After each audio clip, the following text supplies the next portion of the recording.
अरिहंतों को नमस्कार, श्री सेठों को नमस्कार, आचार्यों को नमस्कार, उपाध्यायों को नमस्कार,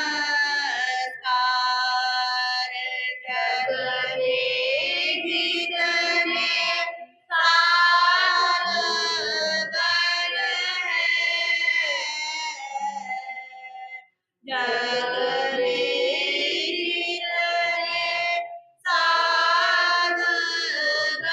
हैं, मैं सबको वंदकार,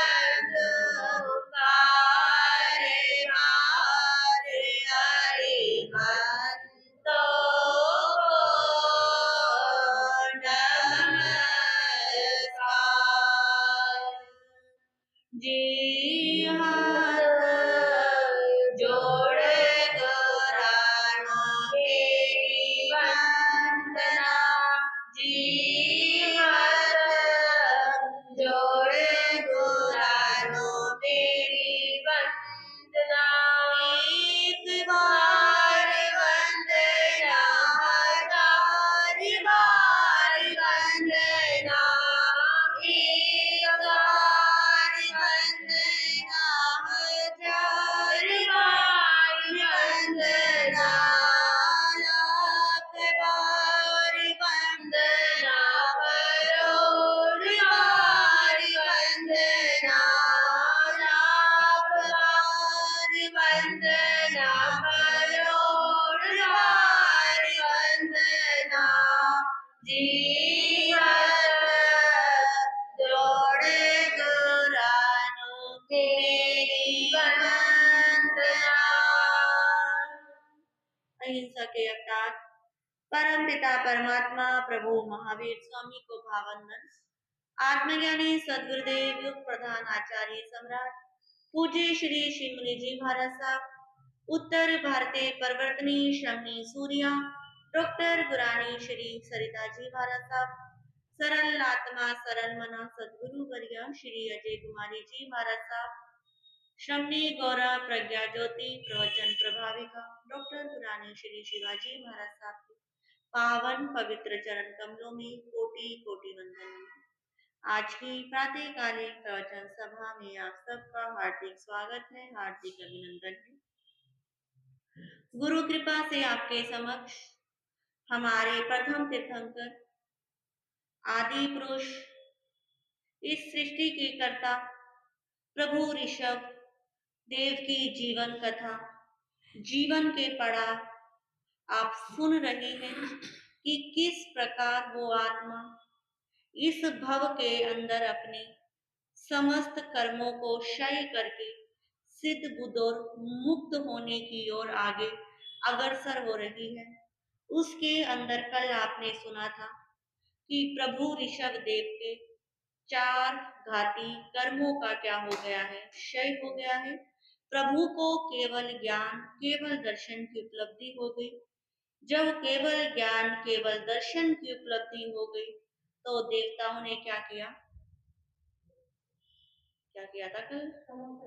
हाँ, तो देवी देवताओं ने देवलोक से आकर उस समय समूह शरण की रचना की थी और समूह शरण की रचना करने के बाद सभी देवी देवता मनुष्य त्रियंच वहां पर उपस्थित थे। समूह शरण का विषय था कि आपस के अंदर सभी समभाव से थे, सब अपना बैर भाव क्या हो गए थे, भूल गए थे।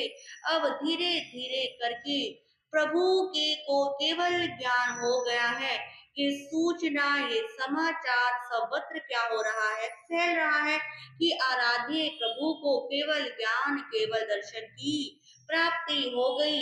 अब घटना घटती है कि एक बार सम्राट भरत, जो अपनी माता, क्या नाम था उनकी माता का, मरु देवी, उनके दर्शन करने के लिए गए।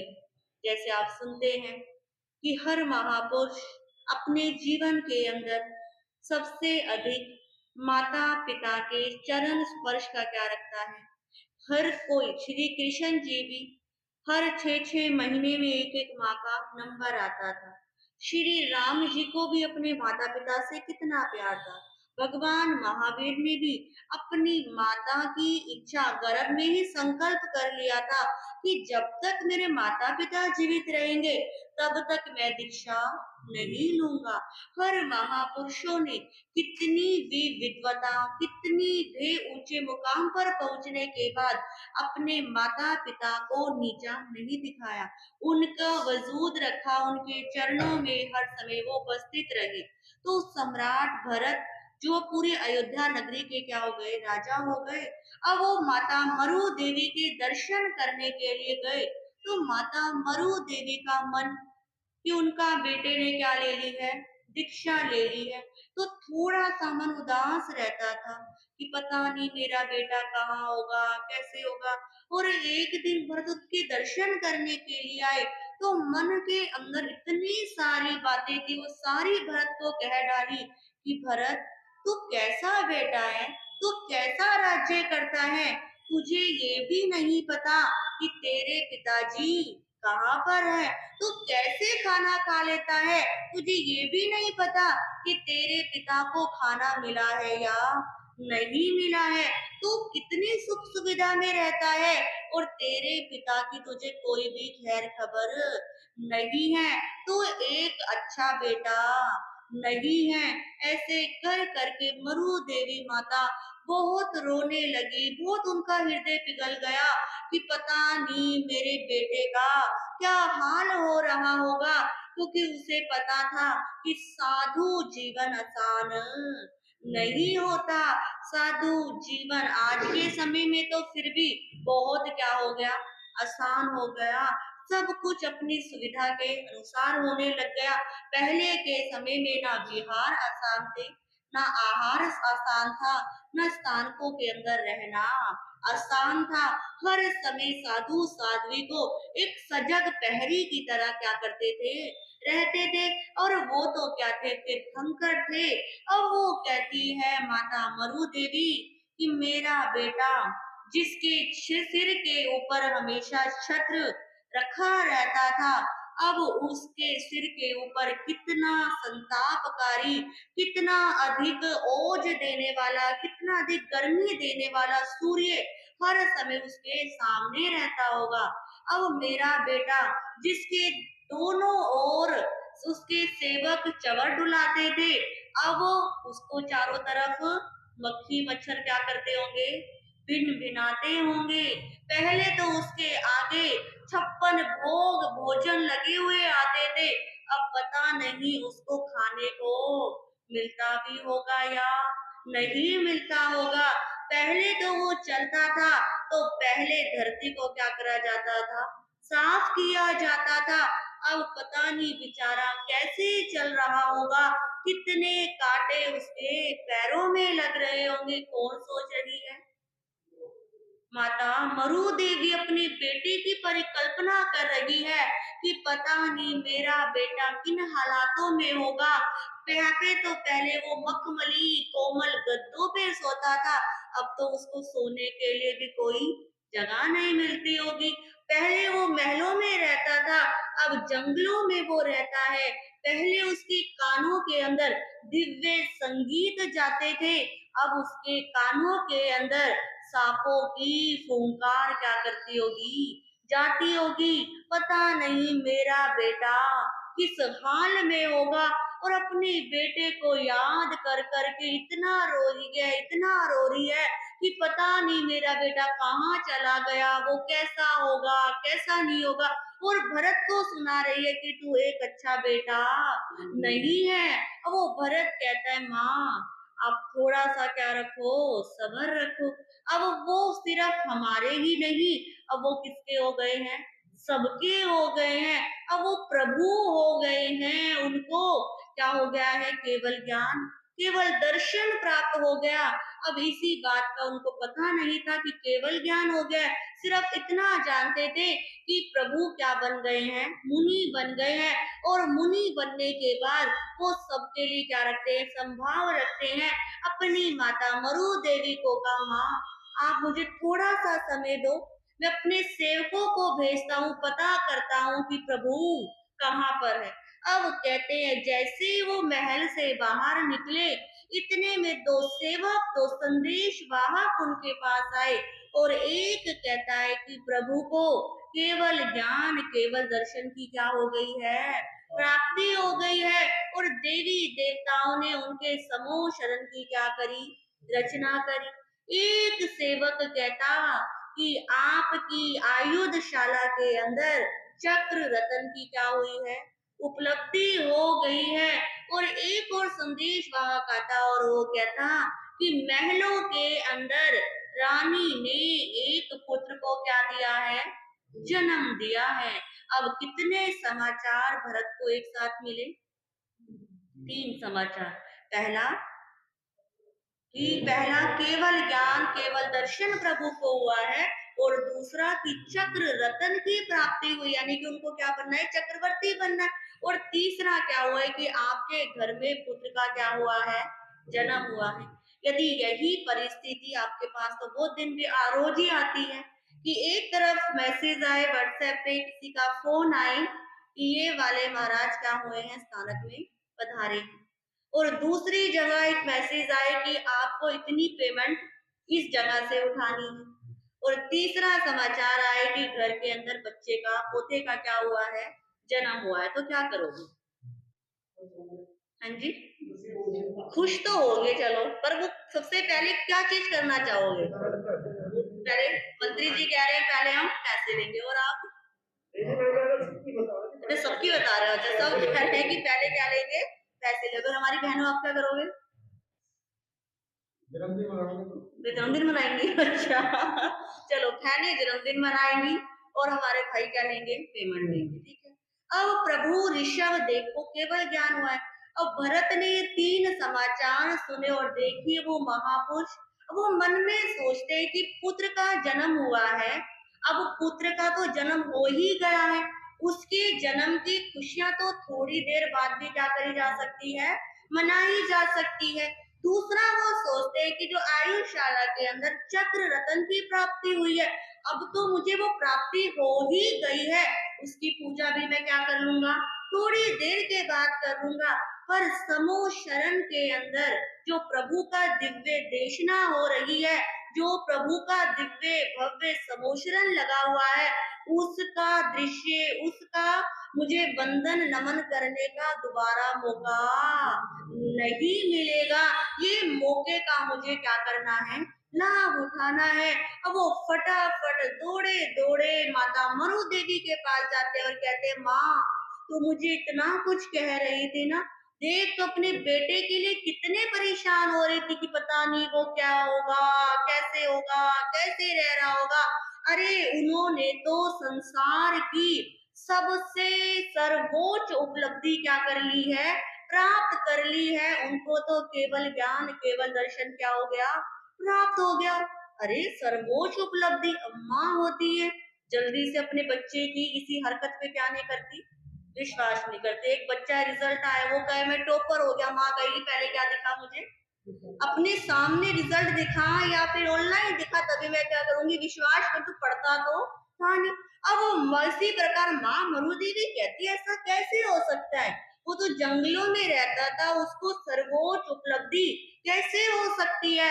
वो कहती है जब तक मैं अपनी आंखों से ना देख लूं तब तक मैं विश्वास नहीं करूंगी। तो वो भरत कहते माँ चलो चलते हैं प्रभु के दर्शन करने के लिए। अब हाथी को मंगवाया और हाथी के ओदे पर सवार होके माता मरु देवी और भरत प्रभु के दर्शन करने के लिए जिस दिशा में समूह शरण लगा था उसकी तरफ बढ़ गए।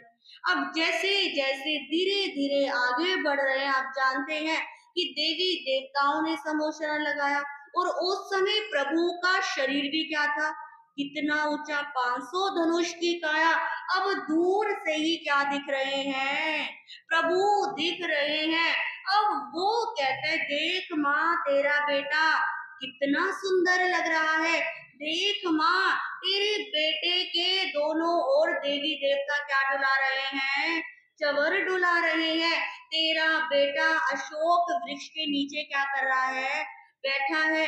देख तू कह रही थी कि तेरे बेटे के कानों में अब सांपों की फुंकार आ रही होगी, देख वहां पर तो क्या बज रही है, देव दुंदुभी बज रही है। तू कह रही थी कि तेरे बेटे को मक्खी मच्छर काट रहे होंगे, अरे वहां पे तो दिव्य पुष्पों की क्या हो रही है, वृष्टि हो रही है। देख माँ तेरे बेटे को कितना अतिशय पुण्य है कि उन्हें संसार की सर्वोच्च उपलब्धि हो गई। देख माँ कितने सारे मनुष्य बैठे हैं, कितने सारे पशु बैठे हैं, पक्षी बैठे हैं, जानवर बैठे हैं और वो प्रभु की क्या देख रहे हैं, देशना सुन रहे हैं, प्रभु के दर्शन कर रहे हैं।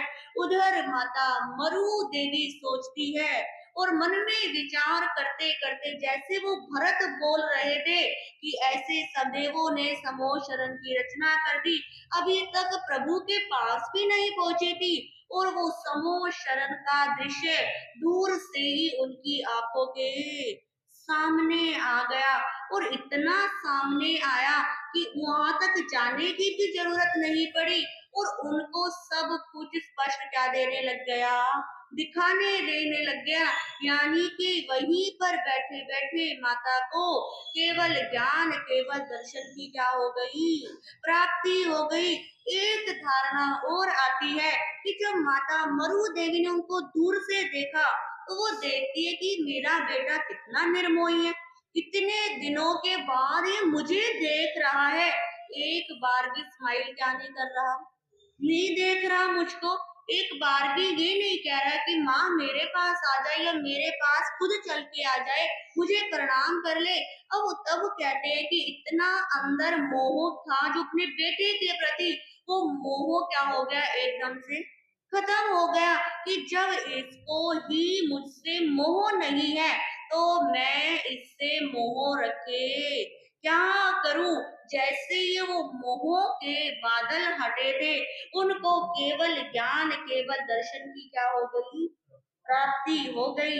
शास्त्र कहते हैं, प्रभु का चरित्र कहता है कि माता मरु देवी ने कोई शास्त्र नहीं पढ़े थे, कोई स्वाध्याय नहीं किया था, कोई संयम नहीं लिया था, कोई माला नहीं पकड़ी थी, सिर्फ मन के भाव क्या हुए थे, परिशुद्ध हुए थे। और तभी उसने कोई सब कुछ समभाव में रहते हुए उसको वहीं पर बैठे बैठे जाति स्मरण ज्ञान, केवल ज्ञान हो गया और हाथी के ओहदे पर बैठी बैठी वो मोक्ष की तरफ क्या हो गई, प्रस्थान कर गई। तो वर्तमान काल के जो ये अवसर्पणी काल चल रहा है, इसके अंदर प्रभु से पहले ही क्या हो गई थी, सिद्ध हो गई थी। प्रभु तो बाद में सिद्ध हुए। इस वर्तमान काल में प्रथम सिद्ध होने वाली कौन है, माता मरु देवी है, उससे पहले कोई सिद्ध नहीं हुआ। तो इस प्रकार माता मरु देवी ने अपने सारे बंधनों को, जन्म मरण की श्रृंखला को क्या कर लिया, खत्म कर लिया और माता क्या हो गई, सिद्ध बुद्ध और मुक्त हो गई। और जब माँ मरु देवी हाथी के ओहदे पर बैठी बैठी सिद्ध बुद्ध और मुक्त हो गई, तो ये समाचार प्रभु के पास, प्रभु तो सब कुछ क्या कर रहे थे, खुली आंखों से देख ही रहे थे कि माता के मनों के भाव कितने क्या हो रहे हैं, ऊपर चढ़ रहे हैं। और उन्होंने देवी देवता को बताया कि मरु देवी माँ क्या हो गई है, सिद्ध बुद्ध और मुक्त हो गई है। तो देवी देवताओं ने माता मरु देवी का अंतिम क्या किया, संस्कार किया। और अंतिम संस्कार करने के बाद भरत प्रभु के समक्ष कहाँ आए, समूह शरण में आए और प्रभु की देशना सुनने लग गए। और प्रभु का जो भरत थे, एकदम से तो मन में क्या हुआ था, वो दुख हुआ था कि मेरी माँ अभी तो मेरे साथ थी और अभी ही मुझे छोड़कर क्या हो गई, चली गई। और जब जैसे प्रभु के समूह शरण में पहुंचे, हृदय के अंदर जितना भी शोक था, माता के प्रति आसक्ति का भाव था, प्रेम का भाव था, वो सब उनका क्या हो गया, दूर हो गया और शुद्ध हृदय के साथ प्रभु की वाणी को क्या करने लग गए, सुनने लग गए। इस प्रकार प्रभु के शासन काल की इस वर्तमान 24वीं में प्रथम सिद्ध हुई है माता मरु देवी, यानी कि उन्होंने मोक्ष का दरवाजा क्या करा है, खोल दिया है। उसके बाद कितनी आत्माएं क्या हुई हैं, सिद्ध बुद्ध हुई है। तो माता मरु देवी को हम नमन करते हैं कि जैसे उन्होंने सिद्ध बुद्ध और मुक्ति को प्राप्त किया है, वैसे हम भी एक दिन अपने समस्त कर्मों का क्षय करके, समस्त विकारों को खत्म करके, समस्त हृदय की कुविषणों को खत्म करके हम भी सिद्ध बुद्ध और मुक्त होए, हमारा भी मुक्ति की तरफ क्या हो, प्रस्थान हो। वो मुक्ति की तरफ कभी ना कभी तो बढ़ना पड़ेगा ही पड़ेगा। इस जन्म में नहीं बढ़ेंगे, अगले जन्म में। कब तक इस जन्म मरण की श्रृंखला को करते रहेंगे, कब तक इस जन्म मरण से संसार के सुख भोगते रहेंगे। कभी तो इस आत्मा पर विराम चिन्ह लगाना है, कभी तो इस आत्मा को रेस्ट देना है। वहां पर जाने के बाद अपना आत्मा बिल्कुल शून्य अवस्था में हो जाती है, सिद्धों की जोत में जोत क्या हो जाती है, समा जाती है। वो दिन हमारा भी आए कि हम भी एक दिन नवकार महामंत्र के दूसरे पद नमो सिद्धानम पद पर जाकर क्या हो जाए, विराजमान हो जाए। ऐसी प्रार्थना हम अपने लिए करें, अपने परिवार के प्रत्येक सदस्य के लिए करें जो धर्म से अभी दूर हैं, धर्म करना नहीं चाहते, पर उनके लिए हम शुभकामनाएं तो दे सकते हैं, मैनिफेस्ट तो कर सकते हैं कि ये भी धर्म से क्या करें, जुड़े। एक दिन ये भी संसार को थोड़ा सा दूर करके धर्म में क्या करें, प्रवेश करें। क्योंकि जैसे हमारे मन के भाव होते हैं, वैसा ही हमें क्या होता है, मिलता है। तो इस प्रकार प्रभु का समूह शरण अभी चल रहा है। समूह शरण के अंदर समूह शरण को देखकर माँ मरु देवी सिद्धबुद्ध और मुक्त हो गई। अब कैसे प्रभु अपने समूह शरण के अंदर दिव्य देशना देंगे, उस देशना के अंदर क्या फरमाएंगे और किस किस जीव को क्या क्या लाभ मिलेगा, ये आप आएंगे और आपको सुनने से पता लगेगा। बोलिए ऋषभ देव भगवान की, श्री ऋषभ देव भगवान की, भगवान महावीर स्वामी की, संसार के सभी महापुरुषों की श्री जय की जय। आज आपने हमारे संथारा साधिका महासाध्वी श्री रीता जी महाराज साहब की सुशिष्य साध मधुर गायिका साध्वी श्री देशना जी महाराज साहब के मुखारबिंद से भजन सुना, जो समय पर आप आए, समय से जब हमारी प्रवचन सभा शुरू हुई तो उन्होंने भजन रखा, कितना सुंदर भजन रखा, उसका आपने लाभ लिया। उसके बाद हमारे श्री निष्ठा जी महाराज साहब ने अपने प्रवचन के माध्यम से अहंकार भाव को हम कैसे दूर कर सकते हैं, बहुत सुंदर सुंदर प्रवचन दिया। तो आप आए, आपको इनके भी हमारे साथ साथ इनके दर्शनों का, प्रवचनों का आपको लाभ मिला। तो थोड़ी सी अपनी सुस्ती को घटाएं और जीवन के अंदर थोड़ी सी उत्साह को लेकर आए। धीरे धीरे करके जनवरी का महीना भी जाने को है। जीवन में एक एक घड़ी, एक एक पल क्या होता रहता है, घटता ही रहता है। चिंतन करें हमने अपने लिए क्या किया, अपने परिवार के लिए हर कोई करता है, पर अपने लिए हमें स्वयं ही करना होगा।